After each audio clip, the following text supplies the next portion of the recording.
রাগ ভাঙানোর জন্য যদি হাসব্যান্ড আপনার পছন্দের জিনিসটা নিয়ে আসে তাহলে তো ভালোই হয়। এই চিকেন নাগেটসটা কিন্তু বেশ ভালো, চাইলে আপনারা বাচ্চাদেরকে দিতে পারেন।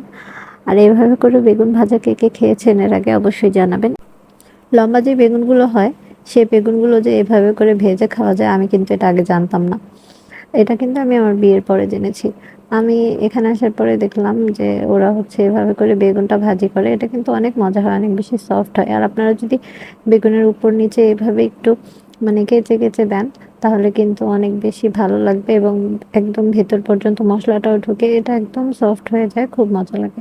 এটার সাথে কিন্তু আপনারা যদি এভাবে পেঁয়াজ মরিচটা একটু ভেজে দেন, তাহলে কিন্তু অনেক বেশি ভালো লাগে। যেমন আমরা অনেক সময় হয় না যে মাছ ভাজির সাথে আমরা একটু পেঁয়াজ মরিচটা হালকা ভেজে দিই, ওইটা কিন্তু অনেক মজা লাগে। এটা কিন্তু খুব বেশি কড়কড়া করবেন না, যেমন বেরেস্তা থাকে, এটা একটা লাইট করে ভেজে ওইটার সাথে সার্ভ করলে অনেক মজা লাগে।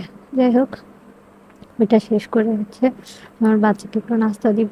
তো এখানে কিন্তু আমি এই নাগেটসটা আমি একটা রিল শেয়ার করেছিলাম। যেহেতু এটা একদমই ঝাল ছাড়া, আপনারা কিন্তু অনায়াসে আপনার বাচ্চাকে দিতে পারেন যদি আপনার বাচ্চা ঝাল না খেতে পারে। আর বাচ্চাদেরকে তো ঝাল না খাওয়ানোই বেটার, তাই না? এইজন্য হচ্ছে অনেকগুলো নাগেটস এর আগে আমরা ঘাটাঘাটি করে মানে ফেইলিউর হয়েছি। এরপরে এটা দেখলাম যে একদমই ঝাল ছাড়া। এটা আপনারা একটু ট্রাই করে দেখতে পারেন যদি আপনার বাচ্চা ঝাল না খেতে না পারে বা আপনারা বাচ্চাদেরকে ঝাল দিতে না চান। যাই হোক, এরপর হচ্ছে আমি এই যে ওয়াশ করা যে হাঁড়ি পাতিলগুলো ছিল সেগুলো পানি ঝরেছে। ভাবলাম যে এগুলো একটু অর্গানাইজ করে রাখি। যাকে মানে যে যেই জায়গায় তাকে সেই জায়গায় রেখে দিই। এরপর হচ্ছে আমার হাসব্যান্ডের সাথে একটু রাগ করেছিলাম আমি। রাগ করার পর দেখলাম ভালোই হয়েছে। সে আমার জন্য আমার পছন্দের ফুচকা নিয়ে এসেছে। এসে বলতেছে, "থাক তুমি আর রাগ করো না। নাও ফুচকা খাও।" তারপর তো আমি একটা হাসি দিয়ে দিয়েছি। এরকম করে আপনার পছন্দের জিনিস যদি আপনার হাসব্যান্ড নিয়ে আসে তাহলে কি রাগ করে থাকা যায়? আর এখানে মাছও নিয়ে আসছিল। রুই মাছ আনতে বলেছিলাম। অনেকদিন হয়েছে এই টাইপের কোনো মাছ খাওয়া হয় না। তো সেটাকেও আমি ভিজিয়ে রেখেছি, কারণ কোনো মাছই হচ্ছে প্রথমে না ধুয়ে ফ্রিজে রাখি না। সবসময় চেষ্টা করি যে তাজা মাছটাই রান্না করে ফেলার। তো সেদিন ভালো লাগছিল না বিধায় ভাবলাম যে ধুয়ে রেখে দিই, পরের দিনই রান্না করে ফেলবো।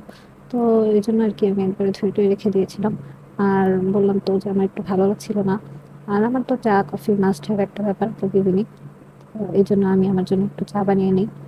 ভাবলাম যে একটা সুন্দর করে ভিডিও করি। ভিডিও করতে গিয়ে দেখেন ভিডিওটা কেমন ঘোলা ঘোলা হয়েছে। এরকম কার কার সাথে হয় বলেন তো? আমার সাথে তো এরকম অনেক বেশি হয়। মানে খুব বেশি মেজাজ খারাপ হয় তখন। যাই হোক, আর এখানে হচ্ছে আমি মাছগুলোকে একদম অনেক সুন্দর করে হালকা কুসুম গরম পানিতে একদম লবণ হলুদ দিয়ে ভিজিয়ে রেখেছিলাম। এভাবে করে মাছের রক্তটাও চলে যায়, আলগা যে একটা স্মেল থাকে সেটাও চলে যায়। আপনারা কিন্তু চাইলে এভাবে করে মাছ ধুয়ে দেখতে পারেন। তারপরে আমি ভালোভাবে লবণ দিয়ে লেবু দিয়ে মাছ ভালোভাবে ধুয়ে সুন্দরভাবে ফ্রেশ করে এরপরে হচ্ছে রান্নার জন্য রেডি করে ফেলি আর ফ্রিজে ফ্রোজেন করে রেখে দিই।